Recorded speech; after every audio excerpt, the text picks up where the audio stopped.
Hello students, in previous lecture we had learned the shares and the features of the shares and the features of the shares, and there we had learned the types of the shares. So one of the type of the shares is student the equity shares that we will learn today.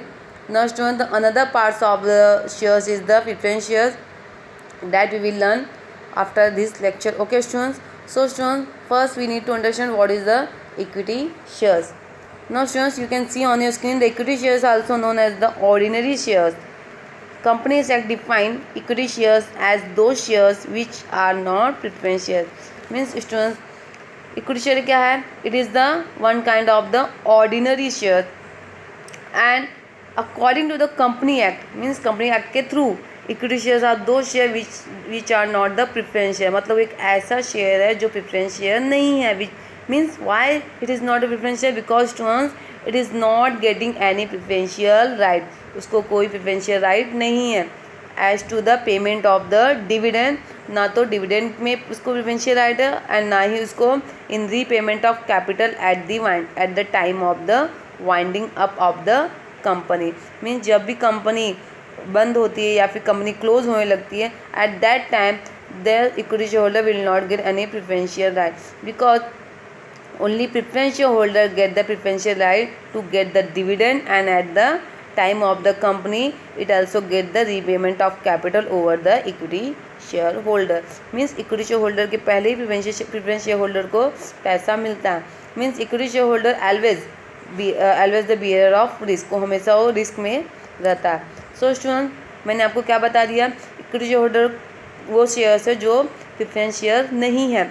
Means क्यों नहीं है? Because it doesn't have any preferential right. Which kinds of right? So means preference share holder do not enjoy any preference for the dividend. Preference के लिए भी इसको dividend नहीं मिला, because student when the company gate profit, so first the preference shareholder will get the dividend, and after that the profit is left in the organization, then only the preference equity shareholder will get. Okay student, and student, at the time of the winding up of the company, preference shareholder get the priority for the repayment of capital, not the equity shareholder. Equity shareholder will get repayment of capital but after the preference shareholder, and if the any capital left in the organization. Okay students, now students, next what is it done? The equity share are the fundamental source of the financing business activity. Yes students, this is the fundamental, means this is the basic source of the financing activity for the organization. क्योंकि सबसे पहले equity share ही issue किए जाते हैं. Company सबसे पहले equity share ही issue करती है because this is the basic source to collect the fund. Now student, the equity shareholder own the company and bear ultimate risk associated with the ownership. equity shareholder क्या है? equity shareholder they own the company. Okay, why? Because he is the permanent shareholder of the company. Now student, it also bear the ultimate risk associated with the ownership. ownership के साथ साथ ये एक risk bearer भी होते हैं. Students, after paying claim of all other investors, the remaining fund belong to equity shareholders. Yes students, when the company get the profit, first the company pay all his interest to his debtor. अपने जो भी उसके debtors होते हैं उसको क्या करेगी? जो भी उसके क्रेडिटर्स रहेंगे उसको क्या करेगी? वो पैसे देगी. जो भी उसने उधार लिए हैं, लोन लिए हैं, सारे इंटरेस्ट पे करेगी. लोन्स के देर आफ्टर जो प्रिफरेंस शेयर होल्डर है उनको क्या करेगी? Company will provide them dividend. Thereafter if any profit left in the company, then only the equity share holder will get. Means सबसे पहले कौन लेगा? जो भी इन्वेस्टर्स हैं उनको मिलेंगे उनके जो इंटरेस्ट हैं, जो भी लोन के इंटरेस्ट है, जो भी लोन अगर पे करने हैं वो सब क्लियर करेंगे. Thereafter the preference shareholder will get the dividend, and after it if any fund left in the organisation, then equity share holder will get, otherwise not. So that's why it is known as the residual claimant. मीन्स जो भी rest बच जाएगा, जो बचा खुचा रहेगा company में, उस पर इक्विटी शेयर होल्डर क्या करते हैं? क्लेम करते हैं. So students, the equity share holder are the residual claimant of the income and assets.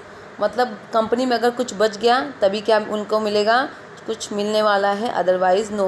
जो भी रेस्ट रह जाएगा उस पर इक्विटी शेयर होल्डर का अधिकार है, otherwise no. Okay students, now students see the next slide.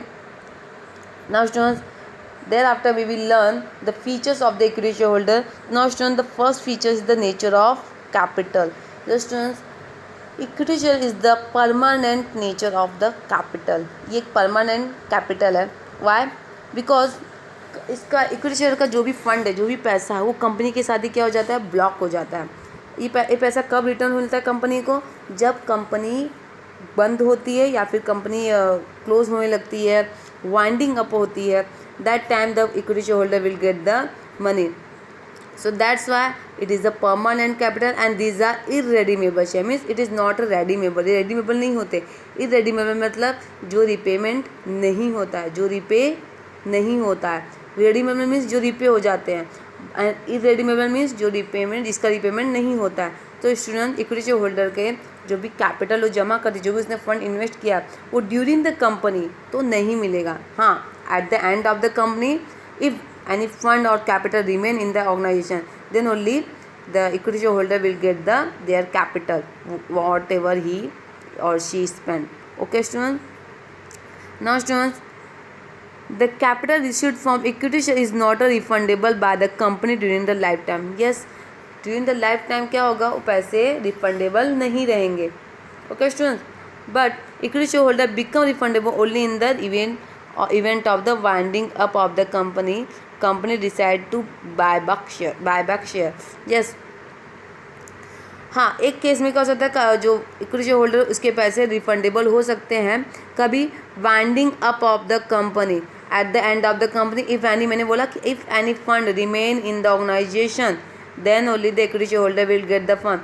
सारे इंटरेस्ट पे करने के बाद, लोन पे करने के बाद, देन जो इक्विटी प्रेफरेंस शेयर होल्डर उनके डिविडेंड पे करने के बाद, if any fund left in the organisation then the equity share holder will get their capital, otherwise not. And one more case, in one more case the equity shareholder will get the capital when जब company क्या करेगी, when company decide to buy back share, मतलब company decide करेगी जिसके खुद के shares है, company खुद अगर वापस से अपने शेयर्स को रिटर्न, अपने शेयर्स को लेना चाहेगी, अपने शेयर को फिर से परचेस करना चाहेगी, जो उसने इशू किए थे उसे वापस से जब कंपनी खरीदना चाहेगी, only in that case the equity shareholder will get their capital return. Okay students. Now thus equity shareholder capital is long term and permanent capital of the company. Yes, equity shareholder क्या है, permanent capital होता है. Y? Because उसका पैसा company के साथ ही block हो जाता है, रिफंडेबल नहीं होता है. It will refund only in the case of the winding up of the company when the fund is left over. And एक और केस में होगा जब कंपनी खुद अपने शेयर्स को परचेज करेगी तब. Okay student. Now student, see the next features. Now second is the fluctuating dividend. Yes student, the equity shareholder will get the dividend at the fluctuating rate. Means the rate of the dividend is not fixed. The rate of the dividend depend upon of profit earned by the company. कि जैसा company का profit रहेगा उस पर depend करता है. क्या उसका क्या डिपेंड करता है, उसका dividend. Because student, if the company get the more profit the equity shareholder will get the dividend, more dividend. If the company will get the less profit, the equity shareholder get the less dividend. If the company do not earn any profit, then equity shareholder will not get any profit.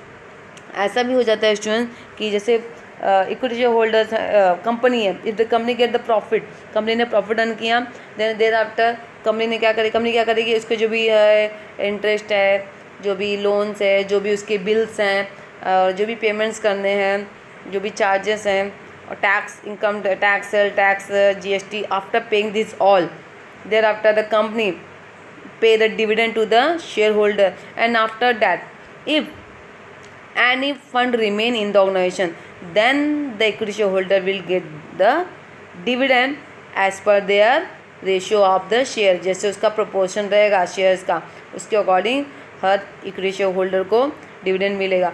But student, if any fund is not there, अगर कोई fund नहीं बचा ये सब पे करने के बाद कंपनी में, so equity share holder will not get any dividend, तो उनको शेयर नहीं मिलेगा. और ऐसा भी हो सकता है स्टूडेंट कि हो सकता है कि बहुत कम प्रॉफिट बचा हो तो उनको बहुत कम क्या मिलेगा, डिविडेंड मिलेगा. So student, that's why the equity share holder are the equity shareholder will get the fluctuating dividend. Means the rate of the dividend is not fixed. Okay student. Now student, if company earn more profit dividend is paid at higher rate. अगर company को ज़्यादा profit मिलता है तो higher rate पे dividend मिलेगा। Other hand if अगर sufficient profit नहीं या फिर लॉस हो गया सो बोर्ड ऑफ डायरेक्टर क्या करेंगे, डिविडेंड देना पोस्टपोन करने को बोलेंगे, बाद में देंगे। Yes, okay students. Now student, the income of the equity share is uncertain and regular. Yes, जो भी इक्विटी शेयर की मैंने क्या बताया, फ्लक्चुएट काइंड्स ऑफ डिविडेंड है। डिविडेंड कैसा है, फ्लक्चुएट है, फिक्स नहीं है। सो डेफिनेटली जो उनकी इनकम क्या रहती है, अनसर्टेन रहती है, कभी हुई कभी नहीं हुई, इरेगुलर होती है, कंटिन्यूटी नहीं होती है। Okay students, and student the equity share holder cannot compel, it also cannot compel them to declare and pay the dividend. Dividend के लिए वो कंपेल भी नहीं कर सकते, नहीं ऐसा भी नहीं बोल सकते कि भाई आपने हमें डिविडेंड नहीं दिया। नो, इक्विटी शेयर होल्डर को ये राइट नहीं है कि वो अपने डिविडेंड के लिए वो क्लेम करे। ओके स्टूडेंट, तो आज हमने क्या पढ़ा, हमने इस टॉपिक में क्या पढ़ा कि इफ़ अगर ज़्यादा प्रॉफिट हुआ तो he will get the more dividend, अगर प्रॉफिट कम हुआ या फिर नहीं हुआ so he will get the less dividend, और अगर नहीं हुआ तो बिल्कुल भी डिविडेंड नहीं मिलेगा। Okay student, now student the third one is risk. Yeah student, equity share holder bear the maximum risk in the company. Maximum risk bear करता है, वाई, बिकॉज वो स्टार्टिंग से मैंने बता दी कि स्टार्टिंग से क्या करता है, अपने पैसा ब्लॉक कर देता है। Okay student, thereafter they are the describe as the shock absorber भी होता है। कभी कभी क्या होता है, कंपनी में ज़्यादा लॉस हो जाता है तो इक्विटी शेयर होल्डर को उसके डिविडेंड नहीं मिलते हैं, तो वो ऑलवेज वो क्या होता है, he is always ready to absorb the shock, मतलब उसको झटके लेने की आदत होती है कंपनी में। Okay student, if the profit of the company fall the rate of dividend also comes down. Yes, अगर कंपनी का प्रॉफिट फॉल्स होता है तो क्या होता है, जो रेट ऑफ डिविडेंड है वो भी क्या हो जाएगा, कम हो जाएगा। और अगर मार्केट वाली जो इक्विटी शेयर की है वो अगर कम हुई तो समटाइम क्या होता है कि जो उसने जो कैपिटल इन्वेस्ट किया है तो कंपनी का भी लॉस होगा। मार्केट वाली डाउन हुई तो कंपनी का लॉस होगा, कंपनी का लॉस कभी कभी क्या होता है, कंपनी क्लोज हो जाती है। कंपनी क्लोज हुई तो उसको इक्विटी शेयर होल्डर का जो कैपिटल है उसका भी लॉस हो जाता है। ओके, जो उसने इन्वेस्ट किया है कंपनी में it will gate loss. Okay, so students, sometime उसको जब लॉस हो जाता है समटाइम क्या होता है कि they may not get their capital back at the time of the company, मतलब जो उसने पैसे इन्वेस्ट किए कंपनी में वो उसको रिटर्न नहीं मिलते हैं। सो स्टूडेंट्स, अगर कंपनी में कोई पैसा अगर लेफ्ट बचा है then only he will get, otherwise he will not. So that's why he is the risk bearer, वो रिस्क बियरर होता है। Now student, the fourth one is the no charge over assets. Yes student, if the equity shareholder will not get any dividend, if he will not get any payment after the winding up of the company, so equity shareholder are not any right to get the dividend, and he has no any right to compel for the dividend. वो dividend के लिए compel नहीं कर सकता and he can't eligible to charge on a asset, वो company की जो assets है उसके ऊपर भी चार्ज नहीं कर सकता, because he is the ordinary share, एक साधारण सा शेयर है, उसको ये राइट्स नहीं है। Okay students, next one is the fifth bonus issue. Yes student, the bonus issue are the issued as a gift to equity share holder. Yes, ये बहुत इंपॉर्टेंट है। ये बोनस इशू एक इक्विटी शेयर होल्डर ऐसे है कि उनको as a gift bonus shares मिलता है। जैसे कंपनी ने क्या किया, जो इक्विटी शेयर होल्डर हैं उनको डिविडेंड नहीं दिए 3-4 साल से, और जो पैसे बचे थे remaining, the company invest that all fund into the another business, किसी और बिजनेस में उसने इन्वेस्ट कर दिया, and thereafter company get the profit. अगर कंपनी को प्रॉफिट मिल गया तो कंपनी क्या करेगी, अब उस जो प्रॉफिट हुआ है उस अगर कंपनी अब चाहेगी कि जो उसका अनदर बिजनेस है, जो अनदर कंपनी है उसके शेयर्स अगर इशू करेगी तो वो क्या करेगी, उसके शेयर्स को एज अ गिफ्ट वो अपने एग्जिस्टिंग इक्विटी शेयर्स होल्डर को देगी। समझ में आ रहा है स्टूडेंट?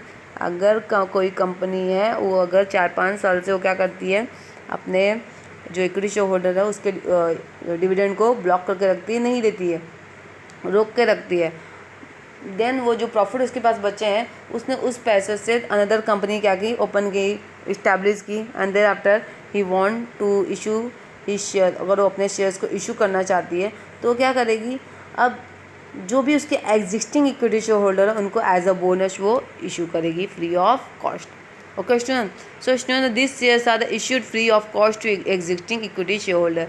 ये बोनस शेयर्स ऐसे शेयर्स होते हैं जो फ्री ऑफ कॉस्ट किसको दिए जाएंगे, जो उनके पहले से ही इक्विटी शेयर होल्डर होते हैं। Okay student, these are issued out of the accumulated profit. ये कहाँ से इशू किए जाएंगे, जो उन्होंने एक्यूमुलेटर जो उनका लास्ट ईयर का जो प्रॉफिट था 4-5 साल का जो जमा किया प्रॉफिट था उसमें से ये शेयर्स इशू किए जाते हैं। Now students, the bonus share issued in proportion to the shares held. Yes, अब सबको ऐसा नहीं कि सारे जितने भी इक्विटी शेयर होल्डर सबको अगर 5 शेयर ऐसा दे दिया, नो, ऐसा नहीं देगी। वो कैसे देंगे शेयर्स, उनको बोनस शेयर्स कैसे मिलेंगे, बोनस शेयर्स वो जो भी उनका प्रोपोर्शन होएगा शेयर्स का उसके अकॉर्डिंग वो उसको प्रोवाइड करेंगे। जैसे किसी ने 10 शेयर्स लिए हैं तो 10% के अकॉर्डिंग, किसी ने 50 लिए हैं तो 50% के according they will get the bonus shares. Now students, अभी वॉट एवर द, अगर यहाँ क्या लिखा है, the benefit is available only to the equity share holder. Yes, ये benefit the bonus shares right, जो राइट है बोनस इशू का, it will get only by the equity share holder. सिर्फ इक्विटी शेयर होल्डर को ये right रहता है। Now student, next one is the right issue.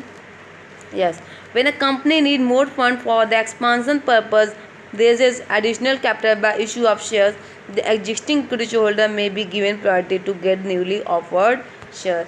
Yes students, if the company, अभी company क्या करती है, अपना बिजनेस एक्सपांड करती है, and if the company want to issue the another share, कुछ और शेयर्स भी इशू करना चाहती है कंपनी के, ओके, सो कंपनी क्या ऑफर करती है कि who are the existing equity share holder, जो भी उनके एग्जिस्टिंग इक्विटी शेयर होल्डर, मतलब जो अभी भी उनके इक्विटी शेयर होल्डर पहले से हैं, वो पहले उनको राइट देगी कि अगर वो कंपनी के शेयर्स परचेस करना चाहते हैं, सो ही कैन परचेस, वो क्या कर सकते हैं, परचेस कर सकते हैं। Means the company give priority to get the newly offered share, मतलब नए जो शेयर्स हैं वो पहले किसको देगी, पहले किसको प्रायोरिटी देगी परचेस करने के लिए, इक्विटी शेयर होल्डर को। Okay students, now that offered share is known as the right issue. Right issue या फिर राइट शेयर भी बोल सकते हैं। Okay, when now next line is the shares are offered to equity shareholder first in proportion to their existing shareholding. Yes, like a bonus shares also, the right issue also offered and distributed among the shareholder as per their proportion of their existing share holding. मतलब उन्होंने पहले जो भी shares उनके पास जितने भी shares होंगे उसके रेशियो के अकॉर्डिंग उनको नए राइट शेयर्स भी, राइट इशू जो रहेंगे शेयर्स के, वो भी उसी प्रोपोर्शन पे उनको मिलेंगे। Okay students, next one is the 7 face value. The yes student, this is a very small topic, small content of this topic. Face value, the student the face value of the equity share is low. Face value क्या है equity share holder की, लो है। क्यों low है, as compare to the preference share holder. Why, because it is the ordinary shares. अभी तो risk bearer भी होते हैं, they will not get priority in the dividend, they will not get the priority at the repayment of the capital at the winding of the company. So that's why इनका face value भी क्या होता है, low होता है as compare to the preference share holder. Generally students इनका price कितना होता है, इनके फेस वैल्यू कितना होगा एक शेयर का, ₹10 होता है, या फिर कम से कम मैक्सिमम ₹10 हो सकता है और कम से कम ₹1 भी हो सकता है पर शेयर। मीन्स पर शेयर ₹10 हो सकता है मैक्सिमम, और मिनिमम की बात करें तो कितना हो सकता है, ₹1। Okay students, now next is the market value.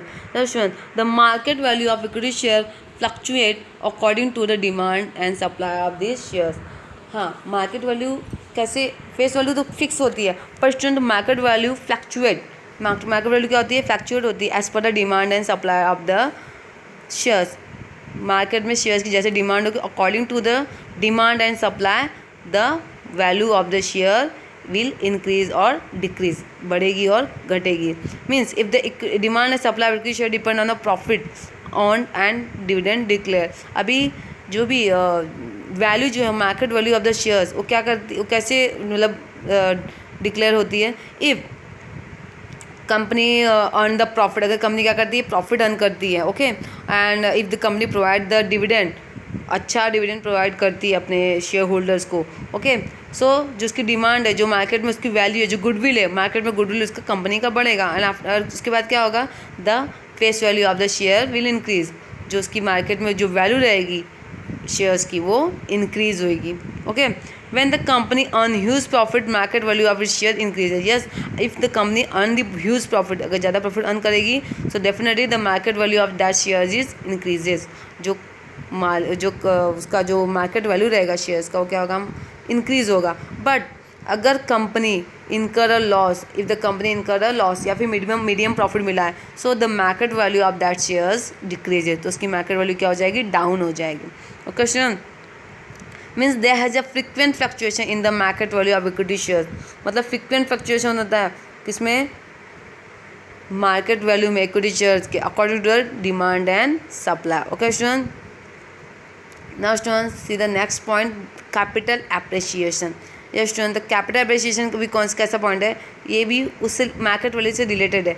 Because student if the share capital कब होता है, मतलब शेयर कैपिटल अप्रिसिएशन कब होगा, व्हेन मार्केट वैल्यू क्या होगी, इक्विटी शेयर की इंक्रीज होगी. When the market value of the equity share increases, so market में देन जो कंपनी का जो कैपिटल है, जो शेयर कैपिटल है, वो भी उसका भी क्या होगा, वैल्यू इंक्रीज होगा. ओके, जैसे profitability and prosperity of the company enhance reputation of the company in the share market. Yes, अगर कंपनी में प्रॉफिट हुआ so it will get the dividend, वो it will give the dividend, वो क्या provide करेगी, dividend. और dividend जैसे ही प्रोवाइड करेगी the market value of shares are increases.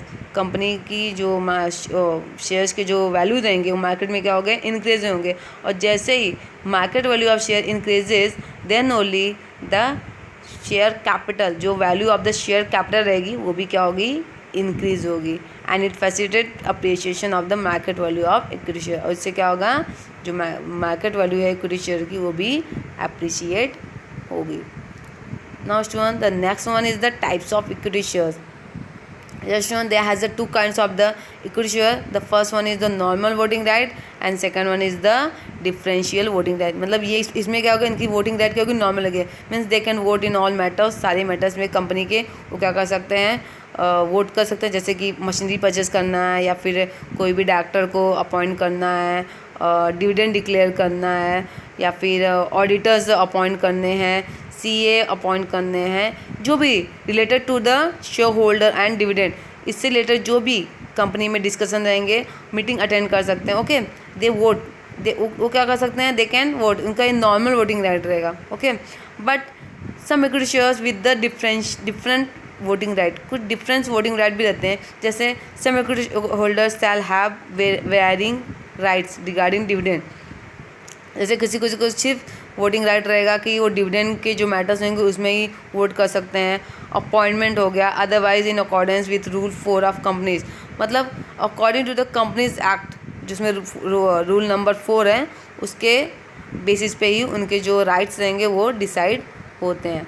Okay student, तो हमने स्टूडेंट क्या पढ़ा, 10 point types of equity share. The first one is the normal voting right and second one is the different voting right, or we can say the differential voting right. Now next one is the 11 rights. Student, the equity holder enjoy the certain right. The first one is the profit.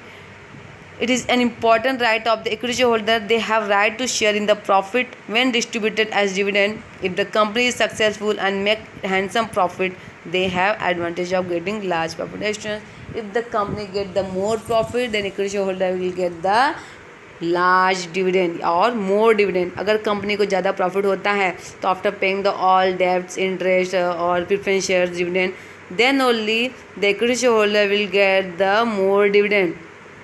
Okay, after that student the right to inspect book. Okay, student the equity share holder have the right to inspect book. वो book भी inspect, जो भी मतलब books of accounts है उसको check कर सकते हैं, और रिलेटेड जो भी डॉक्यूमेंट है कंपनी के उसको भी चेक कर सकते हैं. Thereafter, student, equity holder also has the right to transfer the share. The equity holder अपने जो भी शेयर्स है उसको from one person to another transfer भी कर सकते हैं, but they has the some procedure to transfer the shares according to the articles of association. Articles of association के जो प्रोसीजर है उसको फुलफिल करके they can transfer their share. ये भी एक राइट इक्विटी शेयर होल्डर को होता है. And student, one more right is there for the equity shareholder, right to vote, because students in this right the equity shareholder has a right to vote in the company. they can मतलब according to his vote he can elect the directors and alter the memorandum, जो भी memorandum में जो भी बदलाव करने वो कर सकते हैं। आर्टिकल्स ऑफ एसोसिएशन में जो भी अल्टरेशन करना है, चेंजेस करने हैं, वो कर सकते हैं। Okay students, now students the last one features of the equity share is the residual climate. Student, this content we have learned in the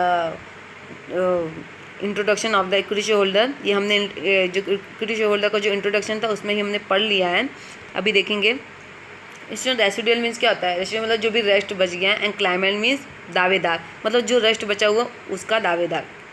ये स्टूडेंट ऐसा होता है स्टूडेंट कि when the company get the profit, जब भी company को profit मिलता है तो कंपनी फर्स्ट क्या करती है? कंपनी सबसे पहले क्या करती है? कंपनी अपना जो भी इंटरेस्ट है वो पे करती है, जो भी टैक्सेस हैं वो सब पे करेगी। They after the company pay their bills pay करती हैं, and after that give dividend to the preference holder. And after that the company if left in the company if left any fund और profit, then only the equity share holder get, तभी क्या होगा? Equity share holder को उसका profit मिलेगा। Okay, अंडरस्टूशन, equity holder are the owner and residual claimant to all earning after expenses taxes etcetera are paid. क्या होता है? इक्विटी होल्डर सिर्फ एक ऐसा ओनर है जो रेसिडुअल क्लाइमेट होता है to all earning after expenses, मतलब जो भी एक्सपेंसेस करने के बाद, जो भी टैक्सेस उसको पे करने के बाद, उसके बाद जो भी बचा हुआ रहेगा रेसिडुअल क्लाइमेट, उस पर उसका अधिकार रहेगा। ओके स्टूडेंट, ना residual claim means the last claim on the earning of company, means company का जो भी बचा हुआ, जो भी कंपनी को प्रॉफिट अर्न हुआ है उसमें जो भी रेस्ट बच गया है, जो भी रेस्ट बचा मीन्स जो भी लास्ट बचा हुआ है उस पर क्लेम करना, ये क्या होता है? Residual claim. Now student, equity share holder come last, they have advantage of receiving entire earning that is left over. Yes students, if the company get the more profit, handsome profit, then after paying the all expenses and dividend to the preference shareholder, after paying the interest, whatever the amount left, if there has a more amount left in the company, more profit left in the company, so the entire earning is only the under of the equity shareholder, means the equity shareholder get the advantage of receiving the entire earning of a leftover profit. Okay students, so students, this is the total 12 features of the equity shares. Now students, in the next lecture we will learn the preference shares and the features of the preference shares. Okay students, आज के लिए इतना ही, good bye.